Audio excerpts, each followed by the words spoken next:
The number 10 goal line stand of all time. San Fran stuffs Philly 6 times. Number 10. Late season game. The Eagles are going for the division clincher.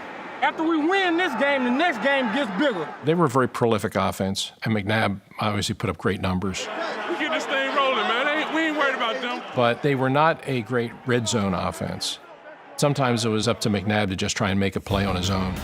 McNabb throws on the way down. You're never expecting a goal line stand. When they get to the one, they're always gonna score. Put it in there, baby! And so you have first down, oh, he didn't get it. Second down, well, it's okay, I'll get it on third down. Staley tries to sweep. He cannot. Punch it in there, baby, come on now! He doesn't get it on third down. James Thrash didn't get across the goal line.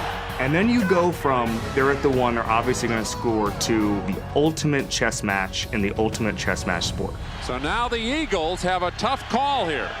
What would Brian Bartano do in this situation? You're tripping now. The Eagles are going to go for it. Let's go!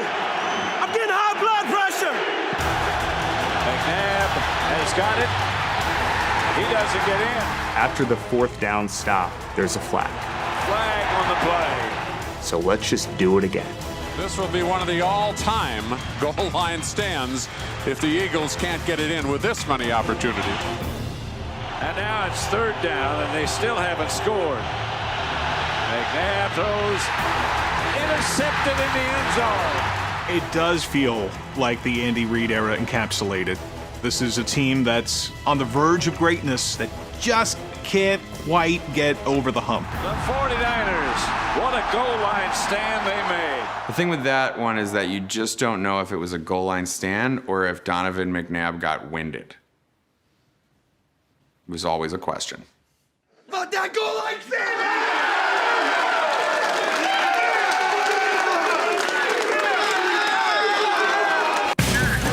The number 9 goal line stand of all time. The 2010 AFC Championship.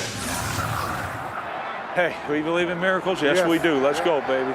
Jets were in the playoffs in 2010. That's okay. That should be high up on the list just for that. 3rd and 17.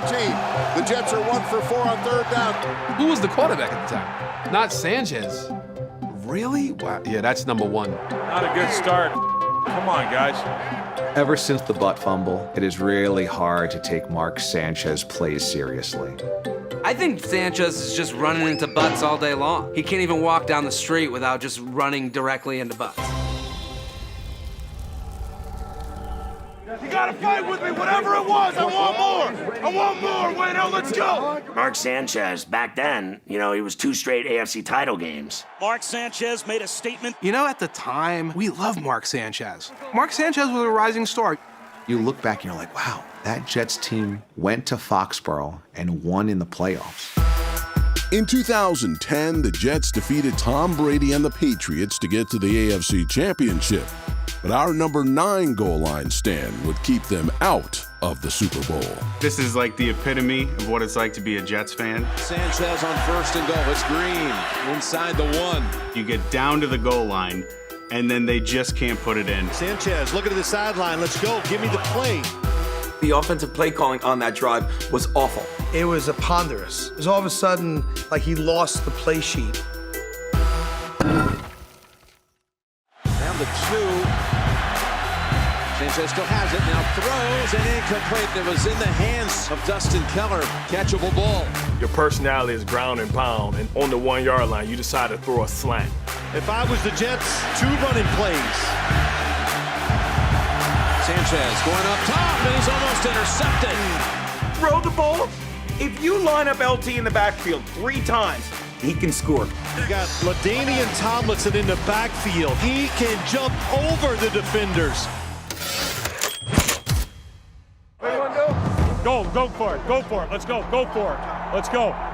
You had a young Ram right there in Shine Green that all he had to do was fall forward, and you decided to get cute. Here we go, 4th down. A must right now. They give you enough hope, and then they yank it away from you. Straight ahead. Second chance. Push back, and no! A goal line stand by the Steelers.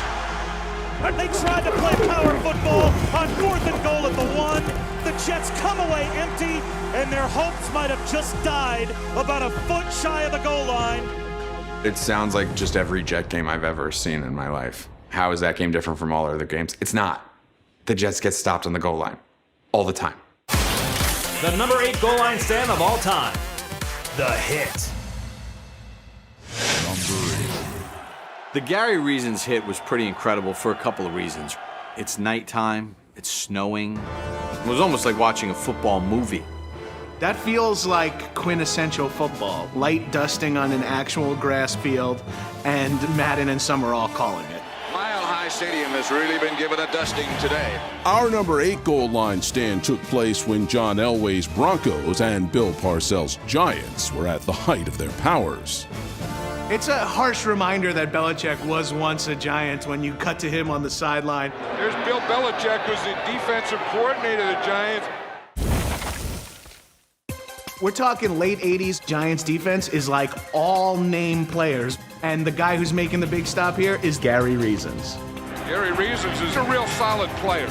If LT makes that hit, if Carl Banks makes that hit, if Pepper Johnson makes that hit, it's probably higher on this list. That iconic image of Gary Reasons smashing into Bobby Humphrey as the snow falls down at Mile High is the singular iconic snapshot of a goal line stand of all time. And you guys have this listed at number 8. 4th down at the goal line. About a foot to go.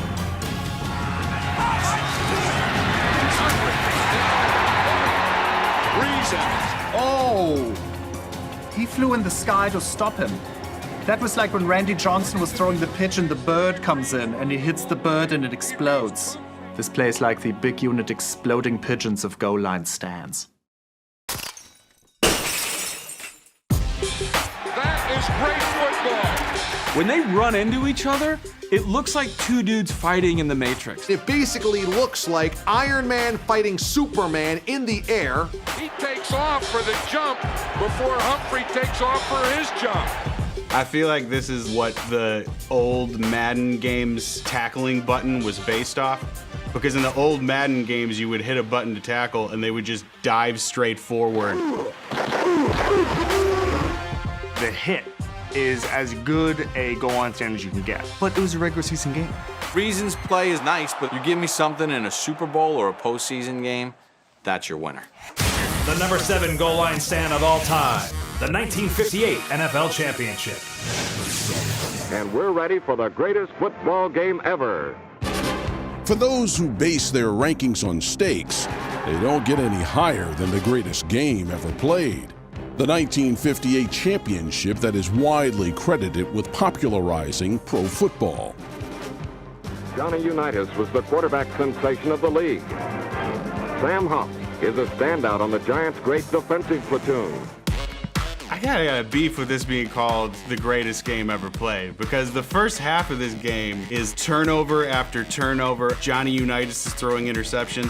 And New York is back in business. This should be higher because I don't think this is the greatest game ever played if this goal line stand doesn't happen. The Colts were on the verge of blowing the Giants out. They were up 14-3. Unitas takes. He throws down in the end zone and it's a touchdown. They got down to the goal line, and if they had scored there at 21-3, the game would have been pretty much over. Goal to go and 4 downs to do it. Alan Amici got stopped once. Alan Amici still a yard short.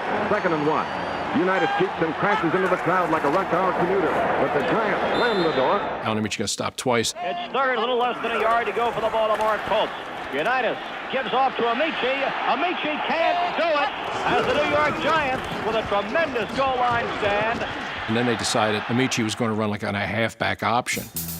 The Baltimore Colts with 4th and 1. The Giants aroused, digging in along the goal line. Let's see what happens now.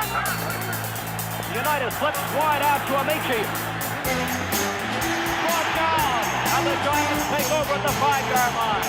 That may have been the big play in the football game. The Giants got the ball, and then they drove the length of the field and scored, and all of a sudden, now it was a game again. The 58 Giants are the only losing team on our list, as they couldn't make another goal line stand in overtime. Unitas gives to Amici. It's to the World back in. But the G-men are winners with back-to-back spots on our countdown, something that should make even their former defensive coordinator crack a smile.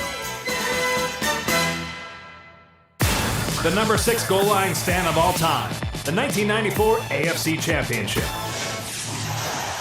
So the Steelers are playing the AFC Championship game against the Chargers. They're 10-point favorites. I'm not even going to watch this game, all right? Stan Humphries is the quarterback. Chargers hoping to go where they've never been before, the Super Bowl. What stands out to me about that game is how confident the Steelers were in the whole build-up. Guaranteed victory. I guarantee it's going to be a knockout, baby. We don't lose in this. Here we go. People tend to forget because Bill Cowher ends up winning a Super Bowl, but this was when the Steelers couldn't win an AFC Championship game. You win this game, I'll give you next weekend. All right? The Chargers and Steelers, I hate this one. I hate this being on the list. Goal line stands are not impressive when Neil O'Donnell is the person that you're stopping. Neil O'Donnell isn't going to score on a Junior Seau defense. Come on, baby, let's go, let's go, let's go. This is Junior Seau versus Neil O'Donnell. I mean, Junior Seau. Neil O'Donnell was playing an incredible game at that point. Neil O'Donnell set AFC championship records. More completions 30, more passes 50 than anyone who's ever played this game. And then he just gets down to the goal line. They had 4 cracks to get it in at home and go to their next Super Bowl, which as a Steeler fan you expect to be routine. This is the Chargers. This is the team that can't play in cold weather. There's no way the Chargers are going to hold off the Steelers. And it's 3rd and goal from the 10. 1 minute 22 on the left side. Here is Neil O'Donnell. Goes on a slant. The tackle is made immediately. And the season comes down to a final play for Pittsburgh. It'll be a 4th down. Bill Cowher takes a timeout. F-Fly, 74 sticks. 74 semi-sticks. Let's do it, Matthew. 4th down and goal. It all rides on one play. It was an incredible defense that the Chargers employed there. They just dared the Steelers to throw the football, and Neil O'Donnell did. Neil O'Donnell on a 4th down play to save the season to throw. Fire down! It was laid down at the goal line by San Diego. Dennis Gibson. That is one of the worst losses, if not the worst loss in Bill Cowher's coaching history. You could say Neil could have looked off a little bit more, but that wasn't the case. That was a great goal line stop. And Neil O'Donnell said his mother turned 71 yesterday. This would be her birthday present. Neil O'Donnell ruined her birthday. I've had years where I just forget that it's my mom's birthday, and that's less disrespectful than blowing the AFC Championship game. Neil O'Donnell, don't even bring it up. Every time I hear it, I'm gonna have an aneurysm. I get stomach palpitations at the thought of Neil O'Donnell. Never lived that down, that guy. Meanwhile, I'm friends with him. I'd go to weddings with him. One of my best friends is like his best friend, so I've known him forever. He's the nicest guy you ever met in your life. But man, did I hate him that day. And now, the number 5 goal line stand of all time, Super Bowl 27. Good afternoon, everybody, and welcome to Super Bowl 27. 101,000 fans ready to watch the Bills and the Cowboys get it on. There's so many bad memories that we dredge up for the Bills. Do we really have to remind them, oh yeah, and by the way, you got stuffed at the goal line, down 1 billion points? The Bills have never won the big game. Stop it. Stop it. They had Troy Aikman, Emmitt Smith, Michael Irvin. They were going to win that game regardless. I remember going into that game as a Bills fan. How are we going to beat the Dallas Cowboys? What a performance by this young Dallas Cowboy football team. A goal line stand only matters when it's close. This shouldn't be on the list. It's a very big disappointment, especially losing the way we did.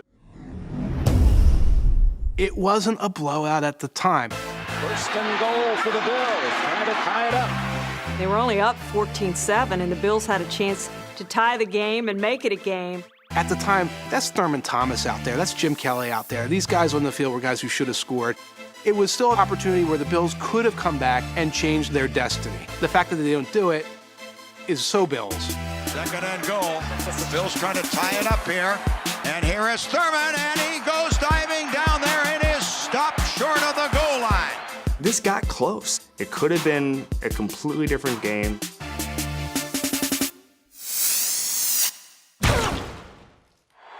remember just having that sinking feeling in your stomach when you just know the tidal wave is coming. Now Davis on 3rd and goal. Davis. Oh. What a tackle by Ken Norton. A KO for Norton. It's hard to single out a single play in a 52-17 victory, but I think Ken Norton made probably the play of the game. That was Kenny Norton and Kenneth Davis locked up right there. Ball is about a foot from the goal line. And it is a pass. Intercepted. They don't even get the field goal. Jim Kelly just throws this goal line interception. It obviously swung the momentum to a point where the Cowboys were ready to rout them the rest of the day. The Cowboys making those 4 stops on the goal line turned that game around because Jim Kelly was knocked out in the next series, and it was over after that. If we're going butterfly effect, if we're thinking what might have happened, if the Bills get into the end zone there, they might have only lost the game by 28 points.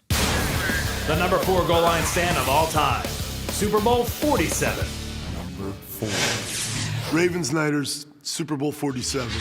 That's not your classic goal line stand. Even though we have Ray Lewis and Ed Reed, Terrell Suggs, it wasn't a power goal line stand. I mean, that game was an absolute incredible roller coaster from both fan bases. Super Bowl 47 was dominated by the Ravens as they rolled over the 49ers and took a 22-point lead.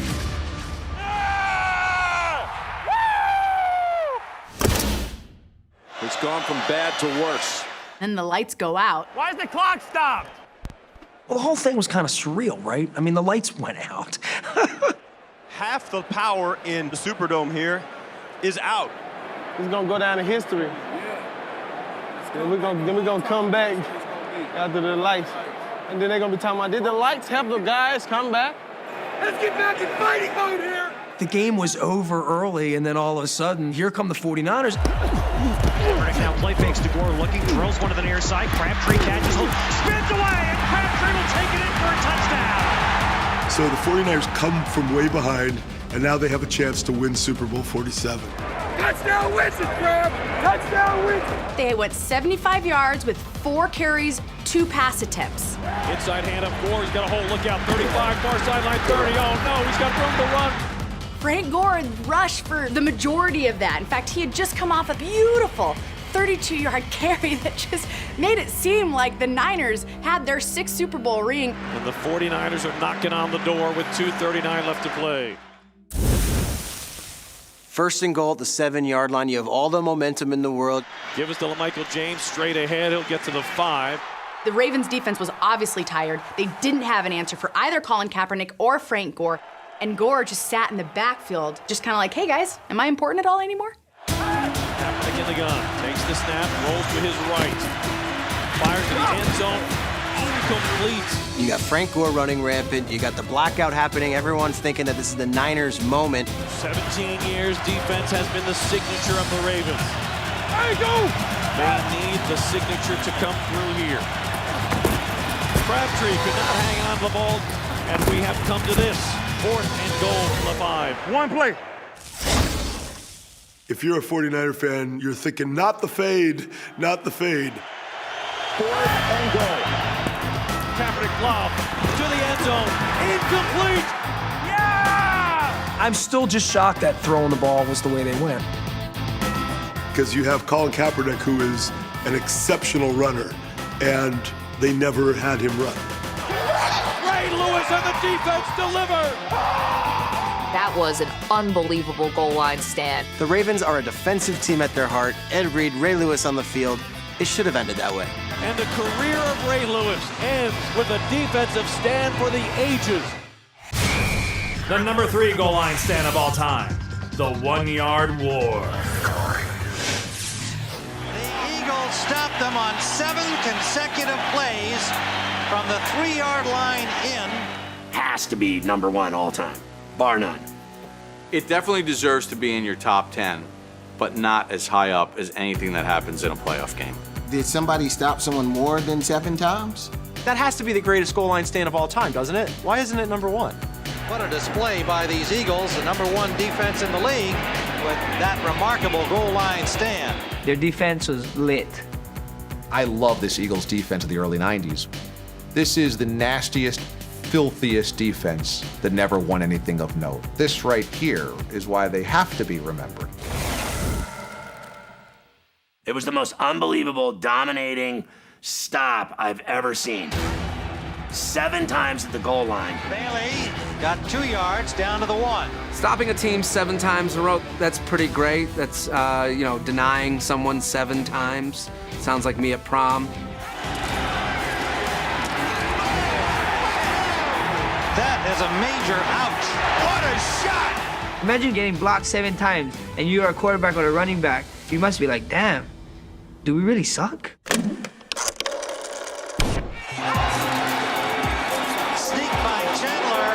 The Eagles were offsides, and you know what? They got to be kicking themselves.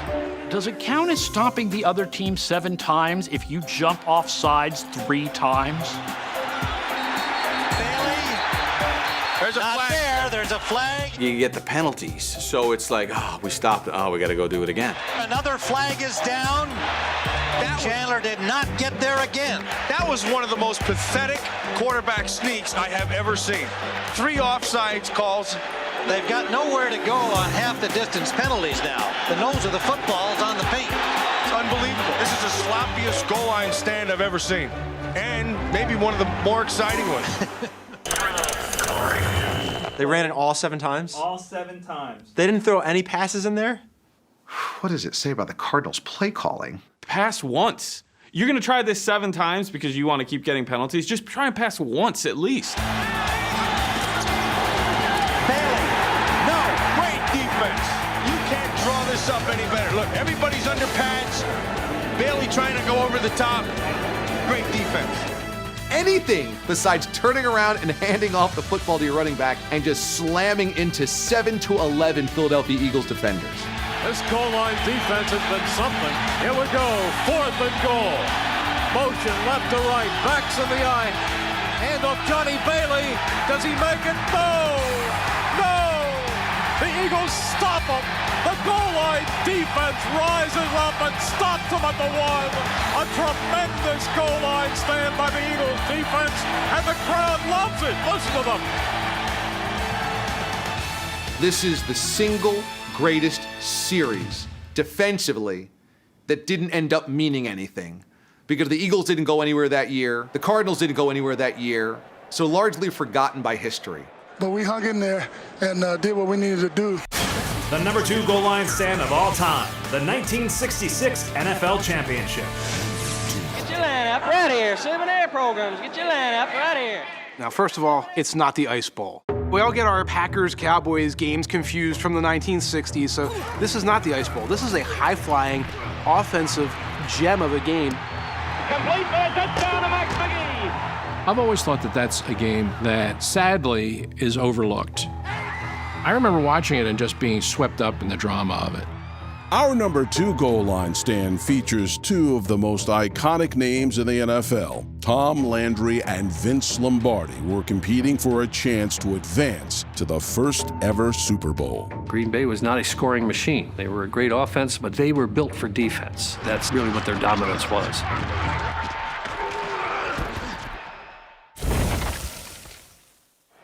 With time running out, Dallas launches a desperate drive for a tie. All of a sudden, you say, wow, the Cowboys might actually win this thing. This man cannot mask his displeasure.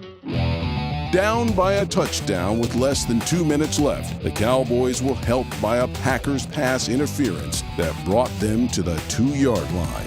There's a couple defining plays in this one. One of them is Dan Reeves. He scratches his eye. Dan Reeves, who winds up getting scratched in the eye, stays on the field with blurred vision and drops a pass in the flat that probably leads to a score. I would love to see Twitter respond to this. What's Reeves doing in this game? Get Reeves out of there. They've got guys on the bench. Why aren't they making substitutions? Oh, thank God social media wasn't around in the earlier years of pro football. Second down play, Jim Boakey is called for a false start and moves them from the 1-yard line back to the 6-yard line. There's that famous bit of footage that you've seen a million times of Landry's reaction on the sideline when Bokey Fall starts, when Landry just goes, ah. On third down, Meredith completed a pass to Pettis Norman just short of the goal line. They would have one more chance to tie the game. Woo! Right down to the last one, huh? The clock is running with 52 seconds remaining. If the Cowboys go in here and kick the extra point, we're going into overtime. They were on the 2-yard line. The only thing we were doing is getting down and trying to get across there as hard as we could. You see that final play, and you see that's Bob Hayes lined up as a tight end. They put Bob Hayes into the goal line package, which they hardly ever use. Not only do they recognize it, they throw him aside like a rag doll and run in to just swallow up Don Meredith. Meredith takes the ball, rolls out to the right. He's going to be nailed. It's intercepted in the end zone by Tom Brown.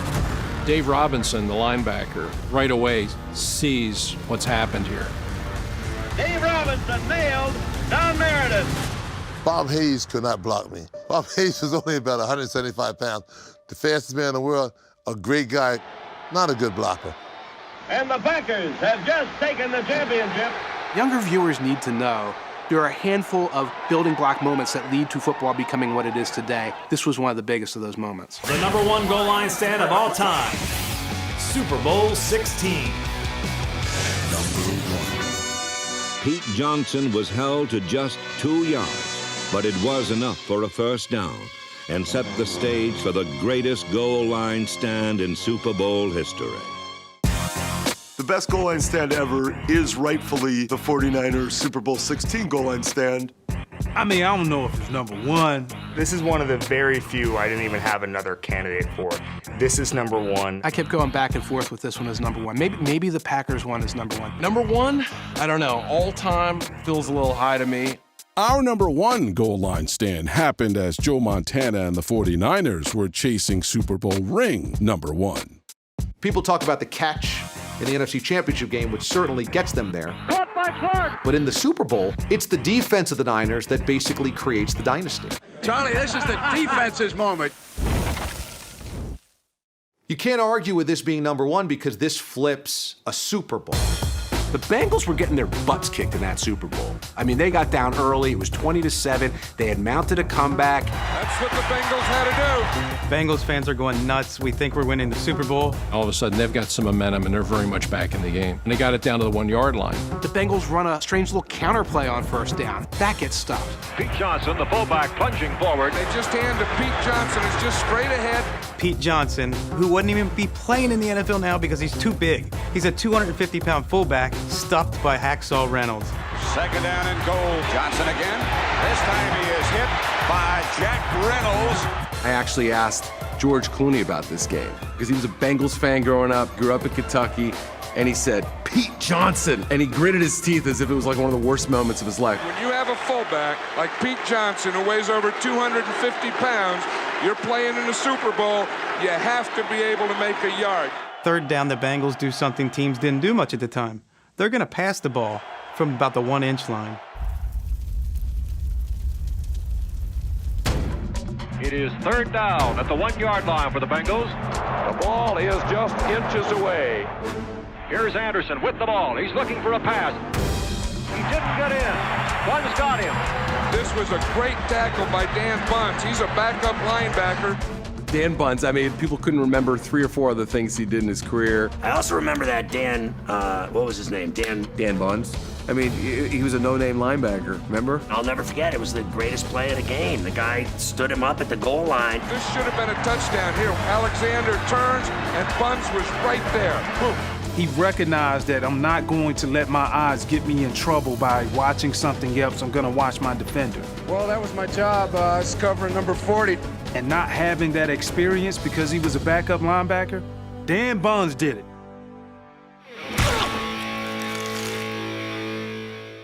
It's not like you got knocked down by a kicker. You got knocked down by Dan Buns. And then the next play was Hacksaw Reynolds. Bengals are going to go for it. 4th down. Hands it off. He's headed the goal line. I don't believe he got in. The 49ers have held. Hacksaw stopped the penetration. If you're going to get stopped by somebody, you're going to say, all right, I got stopped by Hacksaw and a Buns. Hacksaw and Buns. It sounds like a cop show that I would watch. Pete Johnson came up short. Basically game over. Bengals never recover from that. It's their own fault. They let Bill Walsh go, they had him under their nose, and they let him go. It could have been their dynasty in the 80s. The Bengals had a first down at the 3-yard line and did not make it. Just a tremendous goal line stand. The reason that's the best goal line stand is it launched a dynasty. The 49ers had never won a championship, and the city of San Francisco had never won a professional sports championship. If you're going to talk about goal line stands and how they're important to a franchise, this is the one that you have to talk about. It gave credence to what Bill Walsh was trying to accomplish. 49ers have won it. Bill Walsh and a team that confounded pro football observers throughout the year. I love this one. This is an easy number one for me. To clarify, I don't even know what happened on the play. I have no idea. I'm just excited that there's a guy named Dan Buns with a Z at the end of his name. And I'm excited that he made something out of his life. If your name is Dan Buns with a Z at the end, you have two choices. You can be the best male porn star or the worst rapper. Those are the only options you have in life. And yet this Dan Buns was like, nah, I'm going to play football. Good for him.